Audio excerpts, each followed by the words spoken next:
Hello and welcome to my imperfect knitting life. This is episode 9. I cannot believe I've got to episode 9. And actually this is episode 9 times 2 or take 2 because I did another one and I literally could not get it uploaded. So I'm going to give it a go again. So here we go. Now my name is Dinny and I live in Hamarana, which is in the North Island of New Zealand, near Rotorua. So I live on a 1 acre block. I've got 2 sheep, a lovely husband who does everything to try and make me happy. Well, he doesn't need to make me happy, I make myself happy, but he's always trying to do nice things for me. I have a lovely little dog and a bunch of chickens. So I've had some messages, and I'm sure a lot of you will know that we had a cyclone last week, Cyclone Gabriel, and we were really lucky where we lived. We really didn't see much effects of it. I saw lots of debris in the garden, debris by the lake. The lake was really full, like I've never seen it actually lap over the top, but it's the highest level I've ever seen it. But we were really lucky because where we lived there was not a lot of big damage compared to places like Hawke's Bay and Gisborne and the East Coast. You know, the coastal places were definitely affected a lot more than us. You know, we are a good hour away from most coastal areas, and in those areas they had lots of flooding, slips. Roads have been washed away, bridges have been washed away. Auckland was very hard hit, but here where we are, we were actually okay. So I really appreciate people asking me how I am, and I'm really grateful that we got through it okay. In fact, the night that the cyclone sort of came through, I probably had one of my best sleeps in a couple of weeks. So yeah. That was Cyclone Gabriel. I took Red for a walk today, actually, in the redwoods in the forest, and that I was really surprised because the dog park was closed last week, and I said to my husband, geez, that's a little bit over the top. But today when I went walking, and I'll put some pictures up at the end, I was quite surprised to see heaps of trees had completely fallen over. So, you know, uprooted is the only word to say, uprooted. You could see all the roots fallen over completely, so I could totally understand why they closed that off. It was not overkill, it was very necessary. And quite fascinating to walk through there today with lots of trees felled, and in fact they've done a lot of sort of cutting of branches to minimize risk. And you know, for anybody who wanted to pick up pine cones, perfect, because there are loads and loads and loads of pine cones on the floor.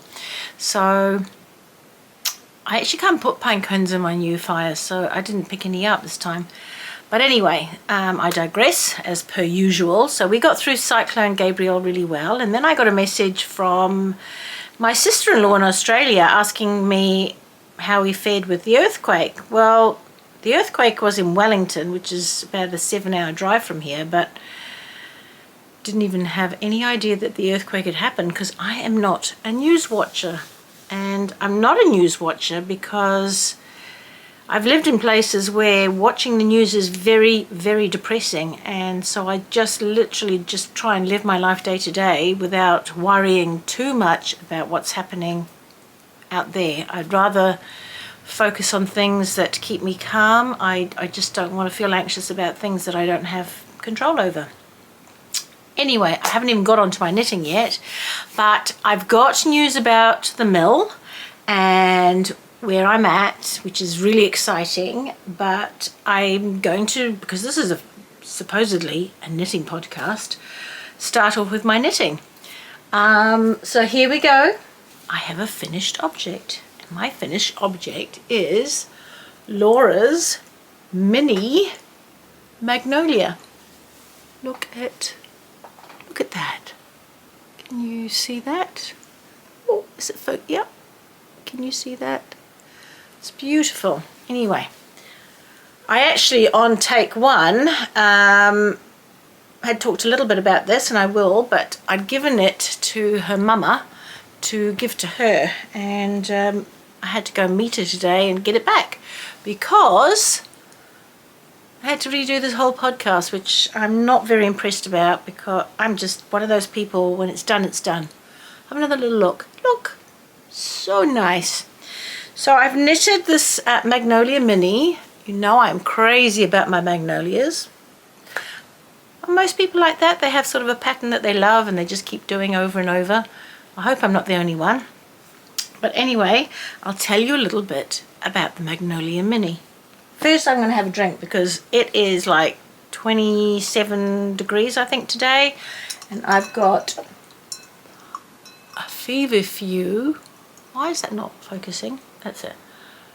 Grapefruit soda. What's so funny about this is the grapefruits come from Florida, then they get flown over to England, and then in England they make the soda, and then it came out to New Zealand. So that is a well-travelled grapefruit soda, but refreshing, low in carbs, and I actually got them at a reduced to clear shop. Cheap. So nice and cold, got some ice.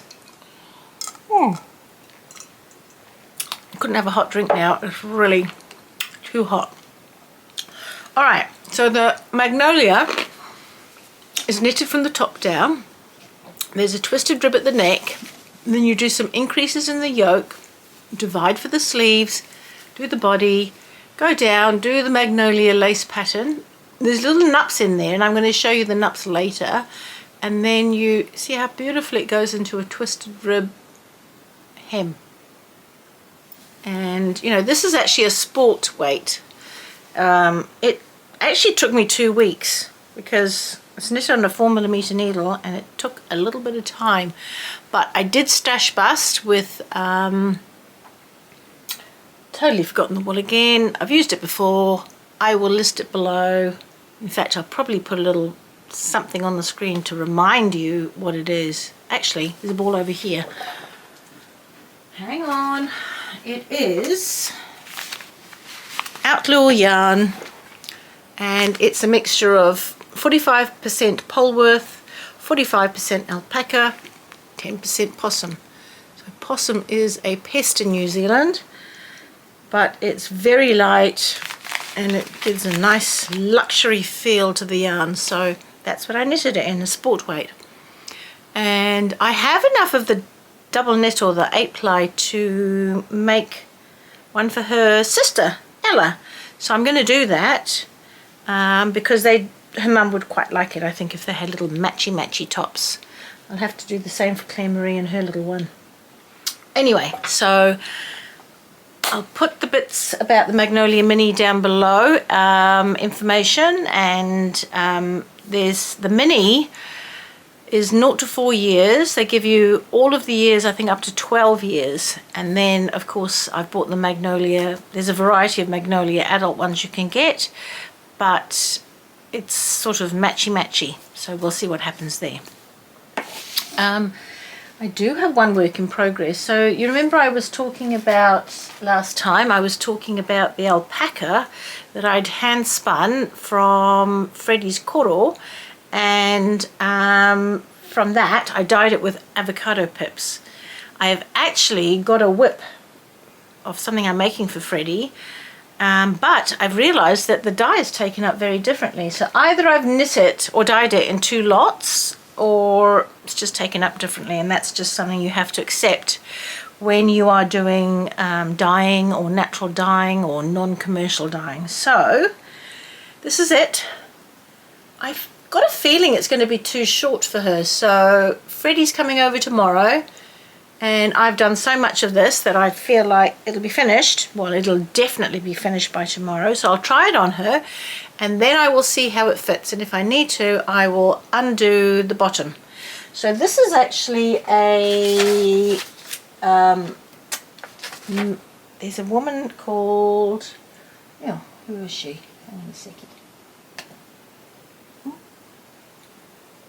Sam Lamb is her website, and she's done this toddler's vest. So that's it in black and white. And this is the little colour picture, but it is a very quick knit, and it's top down, so you cast on. I actually did a smaller needle size because I felt too loose, and I'm hoping I'm not going to regret it because it's got to fit around a toddler's head, so I can understand why she did that now. But you knit it from top down, 2x2 rib, and then you do raglan increases, and you split, carry on doing a few more rows, and then you add on stitches, and then you knit it in the round, take it down to the hem, and then 2x2 to finish. And then after that you pick up the stitches around the sleeve, and then you 2x2 that and finish it off. And it sort of sits, if you actually look at it, it's sort of, you can see it sits beautifully around that little sleeve there. I'll actually show you a picture of Freddie wearing it. Now the one thing I did do that's slightly different was I did a couple of short rows to slightly increase the back so that it sits a little nicer around the neck. So yeah, I'm going to see how that looks on her tomorrow. And that was knit in a 5.5mm needle.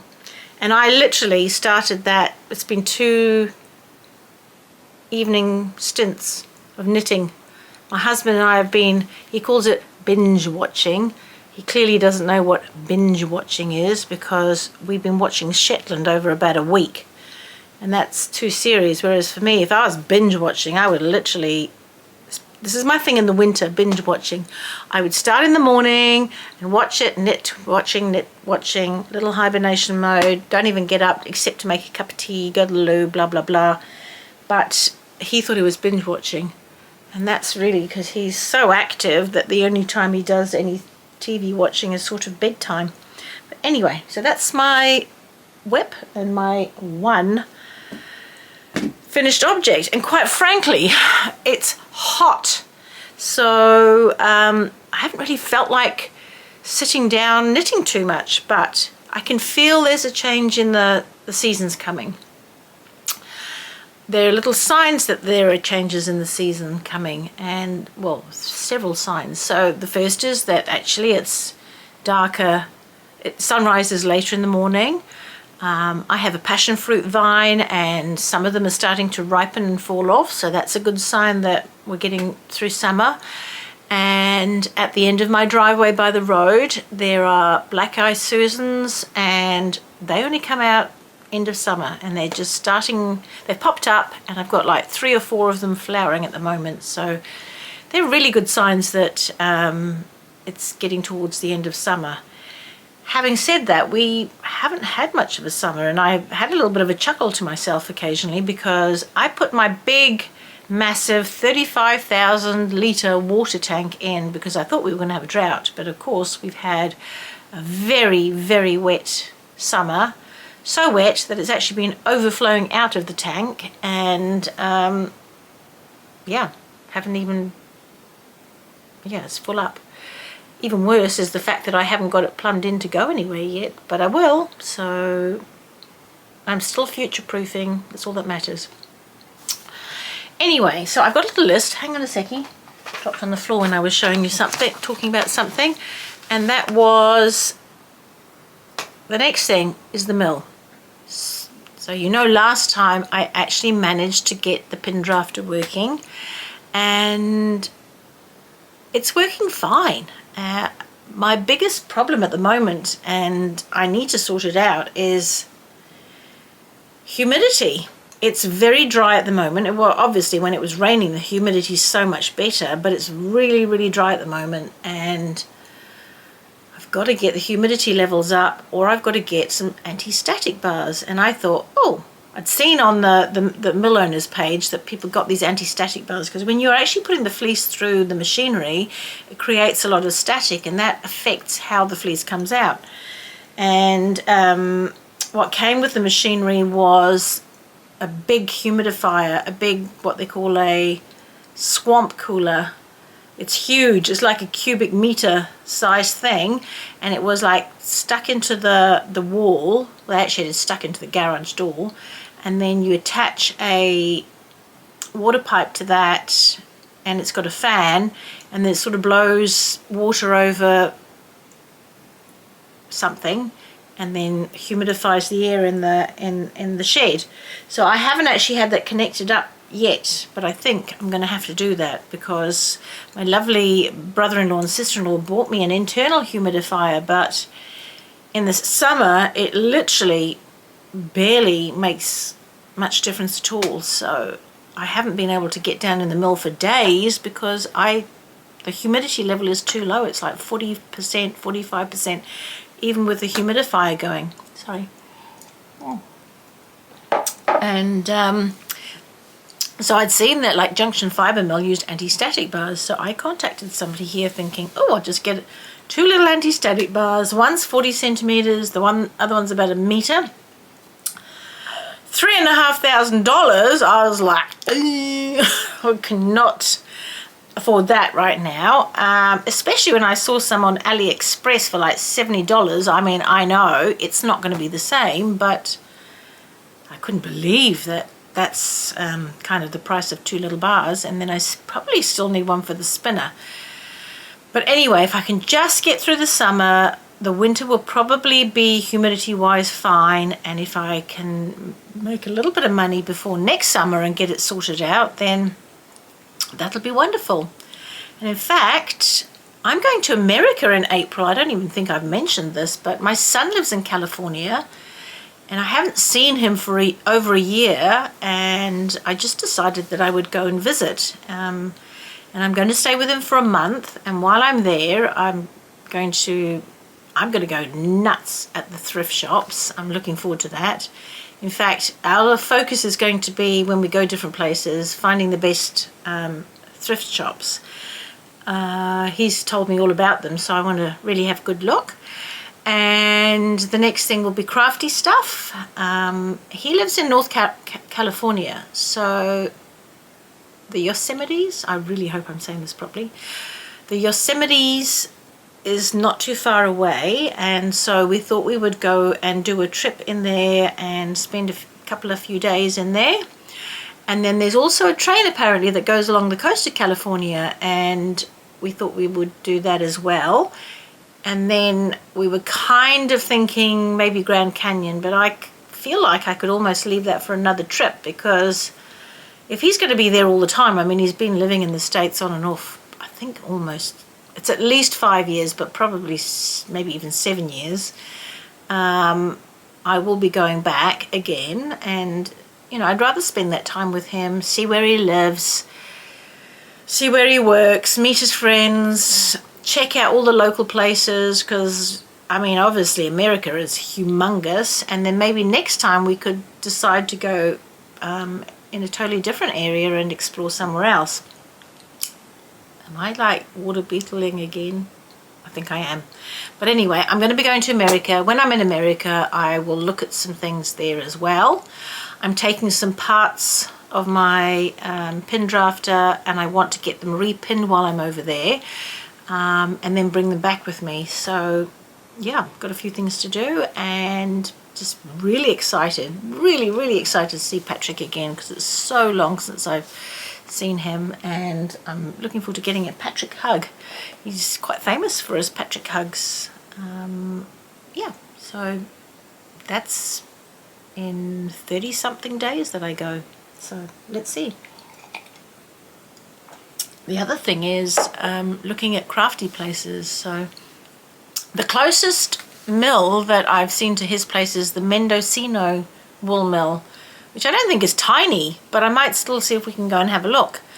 I mean, I would love to go over to Junction Fibre and have a look at them, but they're in Vermont. I mean, that would be like me going from New Zealand to Perth.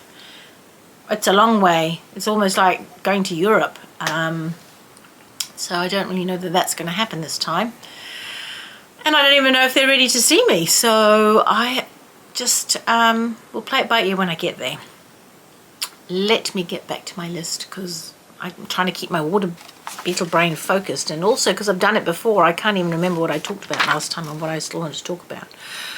Okay, mill, pin draft is working fine, and you all knew that my nemesis, the thing that I was dreading the most, was the spinner.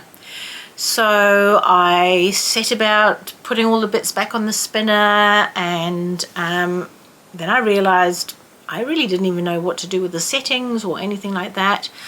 And so I sort of had a look at this little chart that Julie had given me, where you look at the weight, you take 1 meter of the fleece and you weigh that, and then depending on the weight of that, you have to find a sort of matching, not like a pie chart, it's sort of mathematical. You've got to match the two things up, and then it tells you what to spin the front roller and what to do the spindle at. And literally by pure luck, the second time I put the thing up, it just went off, and I did almost a whole spool. I'll put in a picture of the spool. I did a whole spool of the cream Suffolk sheep fleece, and finished a bucket, basically. Not a big bucket, but I finished a bucket of fleece, yarn. And then I tried to repeat it, and for the life of me, 20 goes, I could not get it up. And I thought, you know what, time to walk away, just leave it, walk away and get back to another day. And I think it was a good 2 or 3 or 4 days. I can't even remember. It's like, been there, done that, doesn't sit in the brain. And then my lovely friend Judy, who was my I used to call her my bee friend, but she's basically my crafty friend. We have a lot of common interests. The difference is she's not water beetle brained. She is actually much more focused and mathematical and can remember stuff. So yeah, anyway, Judy came along, and I had actually called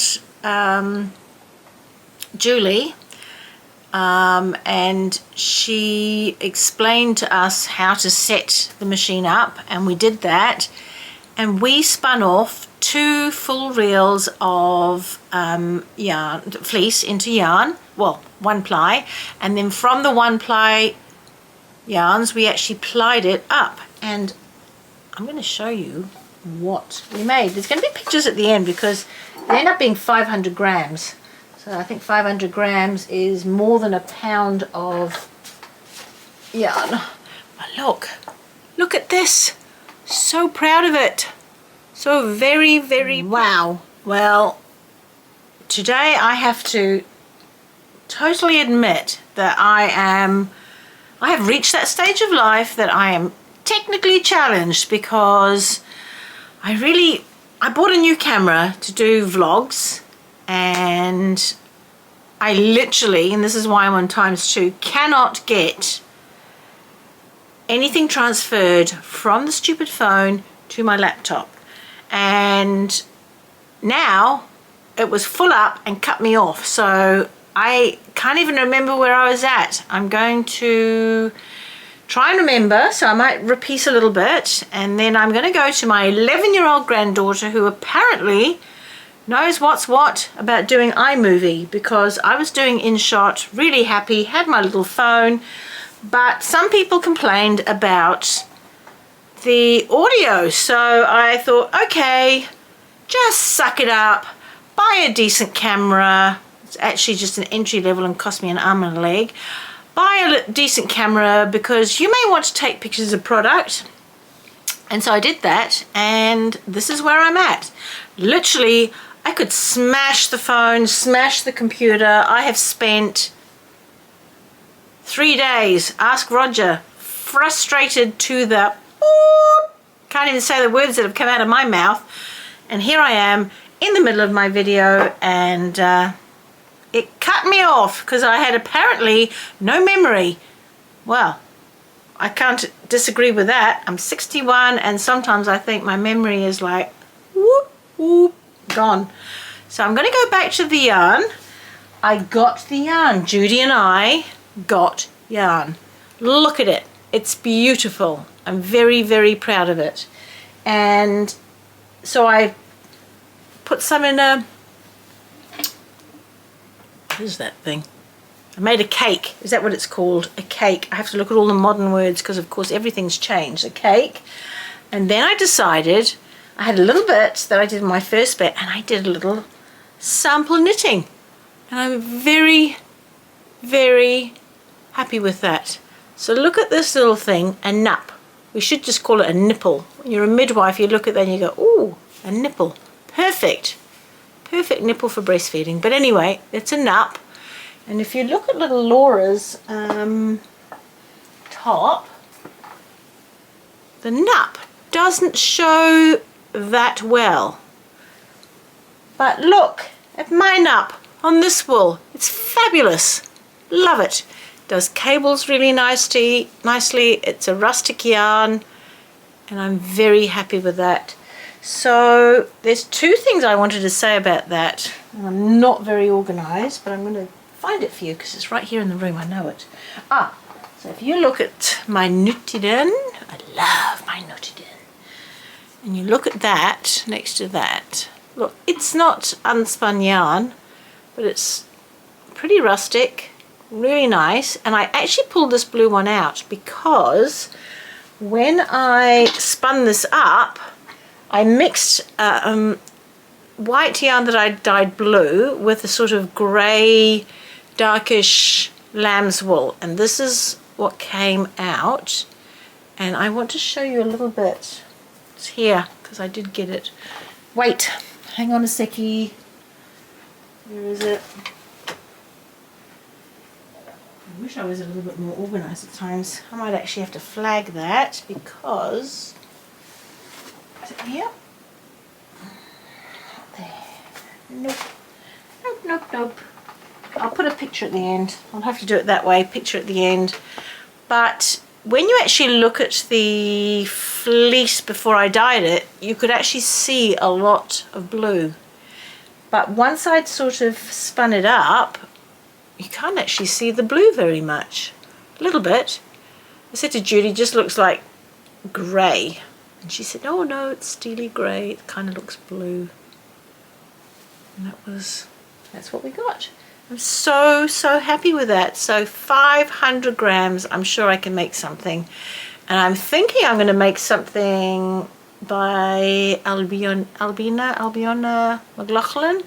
So either a garn vest or maybe another Versal. I'm not sure. I'll have a little look. But that's what I'm going to do. I'm just waiting for cooler weather because it's really hot at the moment and I'm just not fancying knitting. So what you do, what I do when the mill is too hot to work in is I think, okay, let me have a look at other things I can do. I mean, I've got a myriad of things. Like I could actually start looking at websites, labels, I don't know, all sorts of things. But what I did do was I got lots of lovely fleece, and so I decided to start doing a little bit of dyeing. And I was a little bit inspired by, look at this. That's a dahlia out of my garden, and it is so beautiful.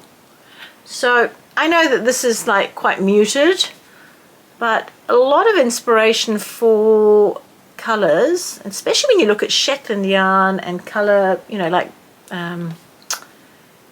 colour combos, they've used nature, and so that to me it's yellows and pinks and creams and even a little, you know, a little bit of green at the back there. It looks lovely.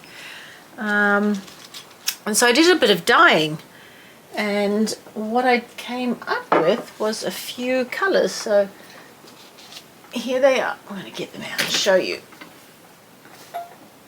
Look. So I did a little bit of, there's a pink, and there's the yellow, and there's a coral.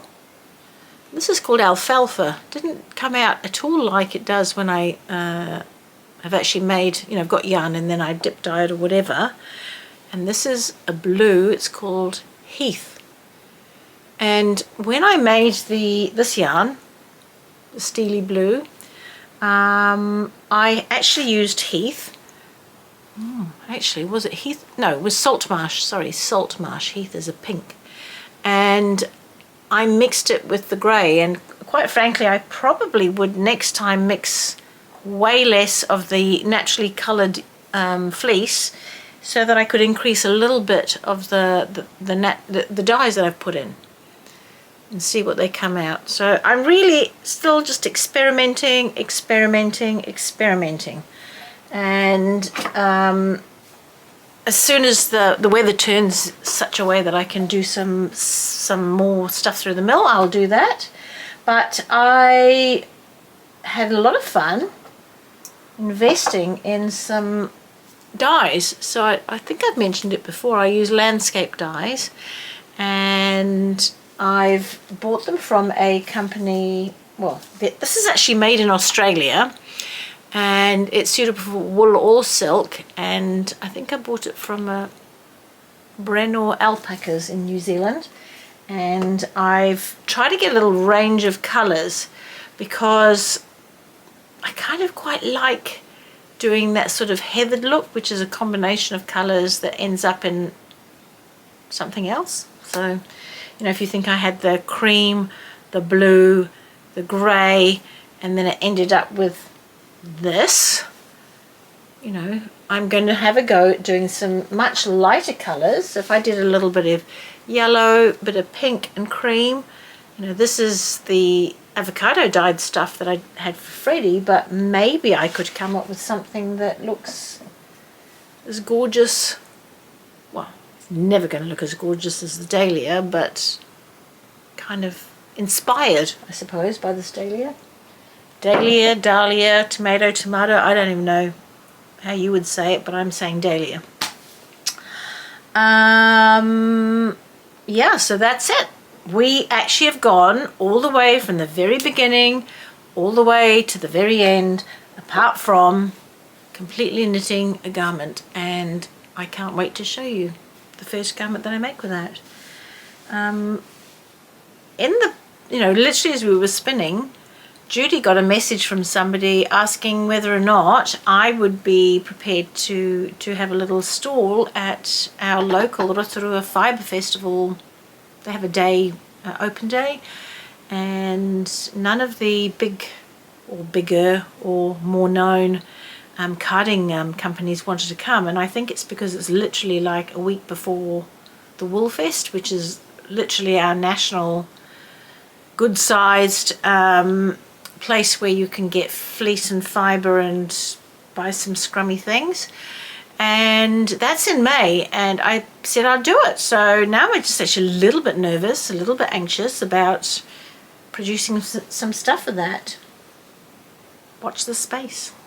Anyway, so like I said, I bought some colours, and I bought 250 grams, several different colours. Let me just show you. Landscape dyes of Australia. So I actually really like some of the names. So I bought one called Kangaroo Paw. Kangaroo Paw is like an orange colour. And then I bought Kingfisher, which is a tealy blue, I think. Was it turquoise? Tealy blue colour. I bought Hyacinth. It's like a purpley, I think. Hyacinth, Magnolia, Ice, so it's a blue, Kingfisher, Waratah, so a lot of Australian names. And I really like these dyes because they're quite easy to use and just beautiful colours. So Brunel alpacas, sorry, I bought it from Brunel alpacas. I'll actually give you a little link below for anybody who's kind of in New Zealand that's looking at getting some nice colours. But yeah, they're really easy to use. And that's it for the dyeing and the spinning mill. So yeah, I'm looking forward to my holiday. I've been doing a bit of midwifery.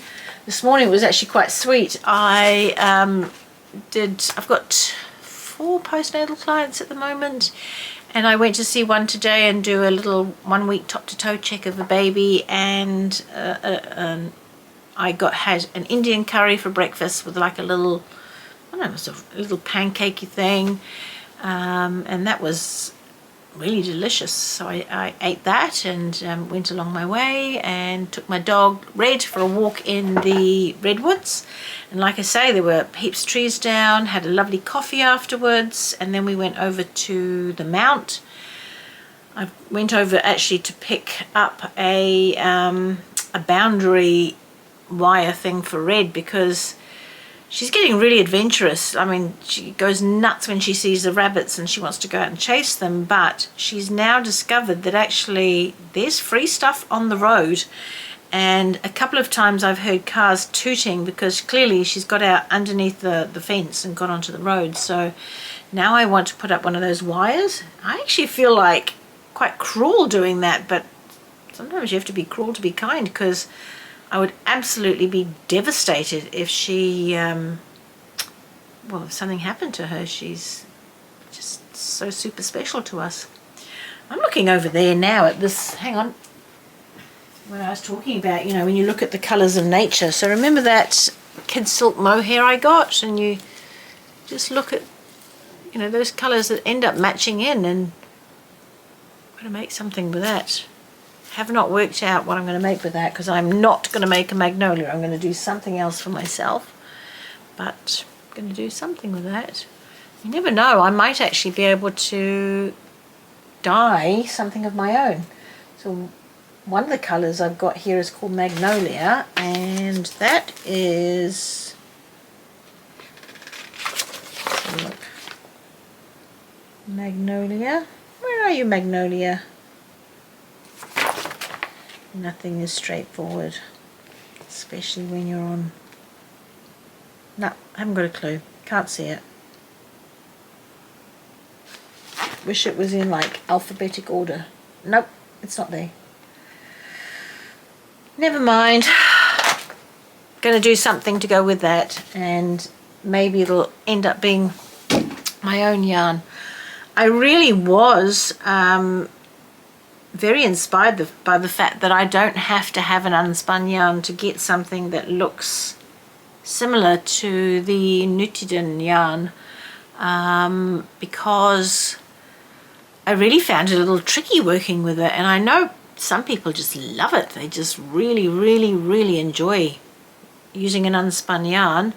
And there's actually a couple of places in New Zealand that have spinning mills that I can see that they've got machinery that they could sell unspun yarn, and I'm almost like, I feel like I should email them and ask them, can you please do a little run of unspun yarn, or maybe some of your ends of runs you could sell that off as an unspun yarn locally, and see who takes you up on that.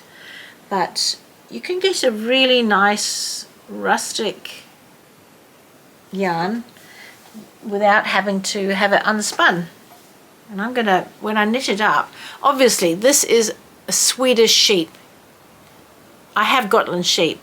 I haven't actually done their fleeces yet, because apparently it felts very easily, so I don't want to wash it until I'm literally ready to put it through the mill, and I don't want to do that until I'm absolutely sure I can get it from start to finish. And I mean, that day's pretty close probably, but I'm not quite at that point yet. Where I'm at actually is I'm all the way back to the picker. So all the machines work, but the picker is really difficult because fleece flies out of it all over the way, and I'm trying to get a much more suitable container for the fleece to fly into. So on Youthful Fibre, I can see that lovely Kim has got an old shower with slidey doors, and she just kind of shuts the door off so it can't open, and it all flies into there and she can see it, and because it's all smooth plastic, nothing sticks to it, whereas in my big fat dunny thing, it just sticks to the walls and flies out of any gap that it can get. So I might actually send Kim a little message and just see if she does anything else to seal it off, and put my little hunting antennae on and see if I can find an old shower. But oh yeah, I'm just gonna have to see where I go with that. But anyway, we're now kind of quite a way down the track, and I feel like I've done a lot of talking, and I have no idea what I've repeated, not repeated, because this is, as I said, take number, not even 2, 3, because the stupid memory card got full up. But I am absolutely determined to upload this somehow. I'm going to drive into town, ask my wee 11-year-old granddaughter if she will please help me with iMovies, because the other day I could have smashed it. I was so angry. And I don't like things to get the better of me like that. I want to learn it, and I'm pretty sure I can learn it. It's only technology. And I'm going to go and do that. So, you know, thank you so much for all of your comments. Thank you for subscribing and watching this video, if you've managed to get your way all the way to the end. If you like it, please, if you haven't, subscribe and give me the thumbs up, and I will see you in a couple of weeks. Take care. Bye.